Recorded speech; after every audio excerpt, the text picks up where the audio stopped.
सोचो भारतीय जनता पार्टी की मानसिकता क्या है। वो तो हमको भी मार के कहेंगे टेररिस्ट को हमने मार दिया, उन्हें ये पता ही नहीं टेररिस्ट है। अल्पसंख्यक मतलब उनकी नजर में टेररिस्ट है। उनका अपना शब्दकोश है, उनकी अपनी डिक्शनरी है, उनकी अपनी किताब है, उनका अपना इतिहास है, सब कुछ अपना। भैया अमृतपाल की ही तरह बागेश्वर बाबा पर भी यूए, पीए, एनएसए और तमाम वो देशद्रोही कानून लगाकर और घिसेट कर इन्हें जेल में डाला जाना चाहिए। लाखों लाख लोग तो अमृतपाल के पीछे भी है, लाखों लाख तो बाबा राम रहीम के पीछे भी है, लाखों लाख लोग तो आशाराम के भी पीछे, लाखों लाख लोग तो कई देशद्रोहियों के पीछे घूम रहा। अभी पीएफआई बैन किया गया, उसके पास भी लाखों लाख लोग जमा होते थे। भाई देशद्रोही काम करोगे तो लाख करोड़ न गिना जाएगा, वहां मुद्दे पर बात होगी। किसी के पीछे 1 लाख चला जाएगा तो वो क्या भारत तोड़ देगा, और किसी के पीछे 5 लाख लोग चले जाएंगे तो वो संविधान मिटा देगा। 5,500 साल ही भारत का इतिहास है क्या?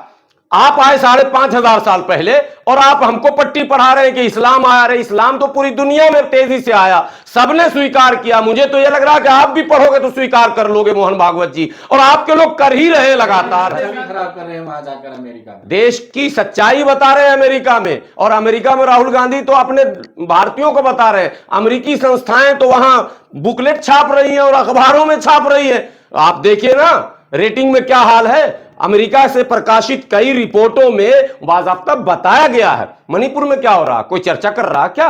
100 लोग मारे गए, जातीय संघर्ष है, हिंदू बनाम क्रिश्चियन उसको किया गया।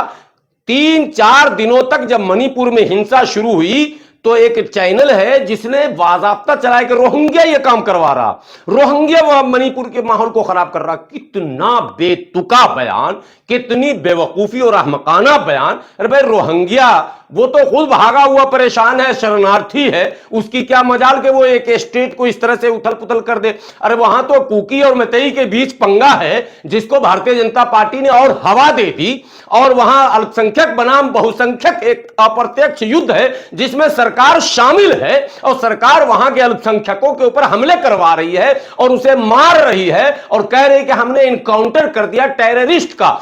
भारत के सेना प्रमुख ने कहा है, ऑन रिकॉर्ड बयान है, कि मारे गए लोग टेररिस्ट नहीं है, वहां जातीय संघर्ष है, वह भारतीय है। और वहां के मुख्यमंत्री का बयान है कि हमने टेररिस्ट को इनकाउंटर कर दिया। आप सोचो भारतीय जनता पार्टी की मानसिकता क्या है। वो तो हमको भी मार के कहेंगे टेररिस्ट को हमने मार दिया, उन्हें ये पता ही नहीं टेररिस्ट है। अल्पसंख्यक मतलब उनकी नजर में टेररिस्ट है, उनका अपना शब्दकोश है, उनकी अपनी डिक्शनरी है, उनकी अपनी किताब है, उनका अपना इतिहास है, सब कुछ अपना। भैया मोहन भागवत तो कह रहे हैं ना कि इस्लाम तो भारत में ही सुरक्षित है, और स्पेन से अल्बानिया तक जो है इस्लाम जो है आक्रामक से फैला है। मोहन भागवत जी 3-4 किताबों का नाम बता देता हूं आपके चैनल के माध्यम से, और स्पेन से और मंगोलिया तक का जिक्र करने से पहले मोहन भागवत जी हाथ जोड़कर विनती करता हूं, आपके समाज के, आपके जाति के महापंडित राहुल सांस्कृतायन हैं, उनकी लिखी किताब वोल्गा से गंगा तक पढ़ लीजिएगा। बाल गंगाधर तिलक की लिखी किताब the Arctic home in the Vedas पढ़ लीजिएगा। रुमिला थापर की किताब पढ़ लीजिएगा,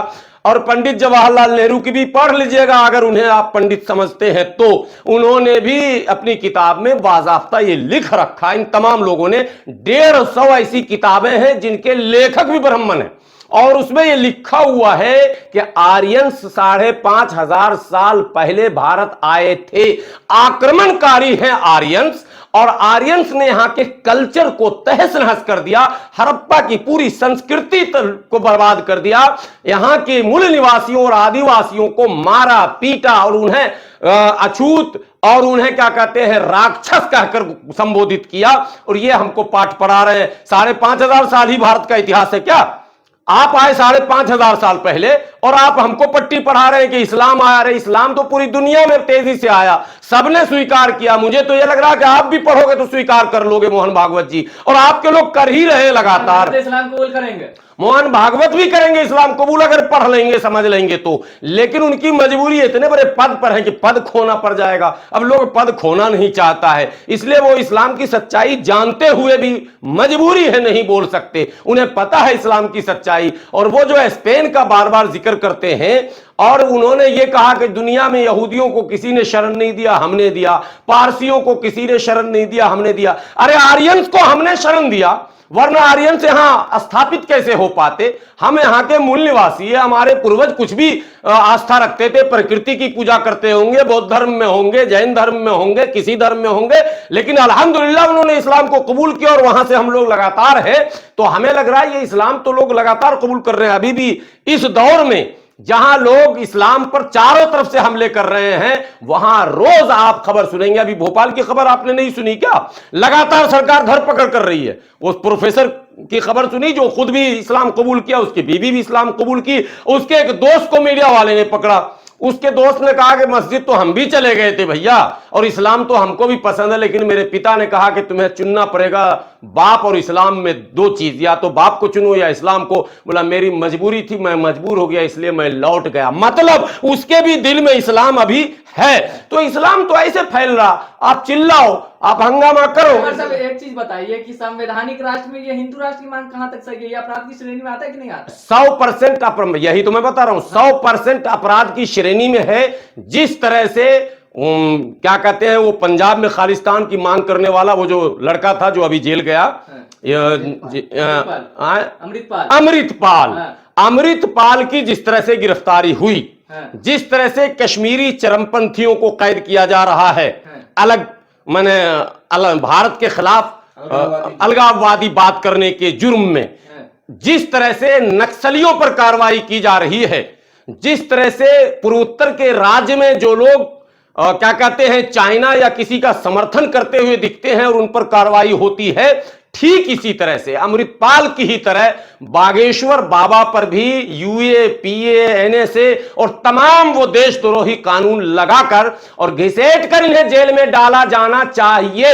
और याद रखे बाबा बागेश्वर भी सरकार है, ये किराएदार हैं, मकान इसका स्थायी नहीं होता है। जो आज साहिब मसनद है कल नहीं होंगे, किराएदार है, जाती मकान थोड़ी है। तंत्र स्थापित हो गया है, सिंगोल नहीं देख। अरे सिंगोल उंगोल सब, इससे पहले सिंगोल नहीं था क्या?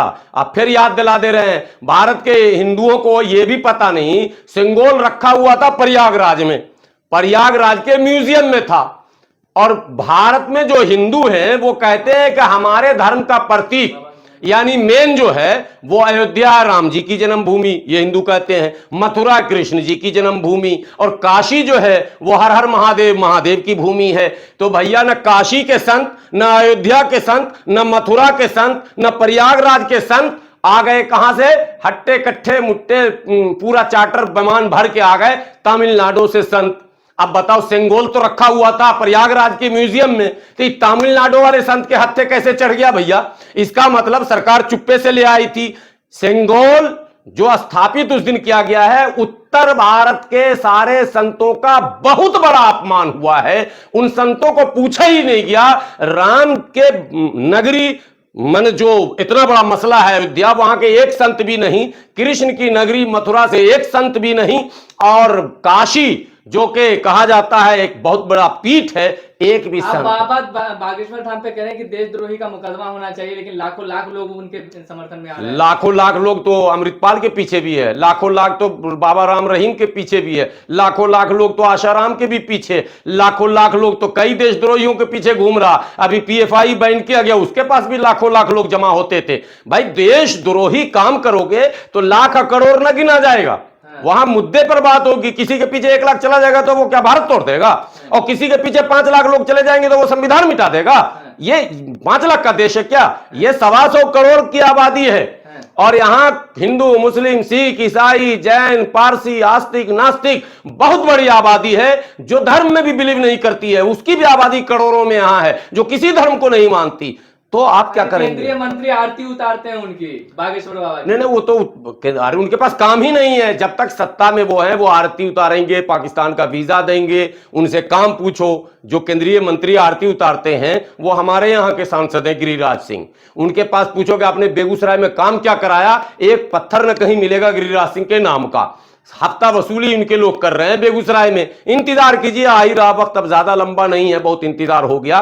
गिरिराज सिंह जी की भी छुट्टी होने ही वाली है। तोड़ने की बात कहां कर रहे हैं? वो अखंड भारत की बात कर रहे हैं बाबा, कि हम अखंड भारत बनाएंगे, पाकिस्तान को भी हिंदू राष्ट्र बनाएंगे। बाबा को 5 लाख मुसलमानों का समर्थन मैं दिलवाऊंगा अखंड भारत जो कल बनाना था आज ही बनावे, कल से वो अखंड अखंड ही करें, हिंदू राष्ट्र बाद में करें, पहले अखंड कर दें जल्दी से। हम चाहते हैं कि भारत में पाकिस्तान, बांग्लादेश, अफगानिस्तान सबका विलय हो जाए। ये मेरी हार्दिक इच्छा, मेरे दिल की तमन्ना। मरने से पहले मैं ये देखना चाहता हूं कि पाकिस्तान, बांग्लादेश, अफगानिस्तान भारत का हिस्सा हो जाए, ये मेरी भी इच्छा है। लेकिन बाबा की कथनी और करनी में बहुत अंतर है। वो केवल धन उपार्जन के लिए अपना वो दुकान उनकी अपनी है जिसमें ज्यादा से ज्यादा माल आ जाएगा। पर्चा निकालते, भविष्यवाणी बताते हैं। हाँ तो मेरा निकाला ना पर्चा, हाँ। वो पर्चा ना निकालते हैं, खर्चा निकालते हैं।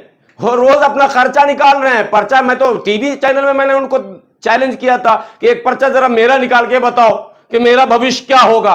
अरे भाई वो खर्चा वाले बाबा हैं। अरे बहुत जल्द वो जेल में नजर आएंगे। ऐसे तो सरकार जेल में डालेगी नहीं, लेकिन देर सवेर आप सुन लीजिएगा कोई और मामले में वो उलझेंगे, बहुत जल्द उलझेंगे। क्योंकि जो बहुत तेज जो लौ उठता है ना, बिहार में एक भाषा है जो ज्यादा धधाता है वो जल्दी बुझाता है। ये बिहार का ठेठी भाषा गांव का, तो ये धधा गए हैं बेचारे, एकदम आपा खोए हुए हैं, जमीन में पांव ही नहीं है, लग रहा है एकदम अवतारे आ गए। अब भाई भारत के जो आबादी है वो इस तरह की आबादी है कि शक्ति की पूजा करती है। यहां आप एक जादू दिखा दो अगर सड़क पर, लगे कि कुछ विचित्र चीज है, अनहोनी को होनी कर दे, तो लोग भीड़ लगा देते हैं। यहां तो नकली सांप लेकर चौराहे पर खड़े हो जाओ डुगडुगी बजा के, तब भी 200 लोग खड़े हो जाते हैं। वो तो बहुत कुछ रखे हुए हैं, कई डुगडुगी उनके पास है। वो तो क्या कहते हैं, श्रीलंका जो है उनसे फोन पर बात भी कर लेते हैं रावण से। उनका तो चमत्कार लंबा चौड़ा है ना।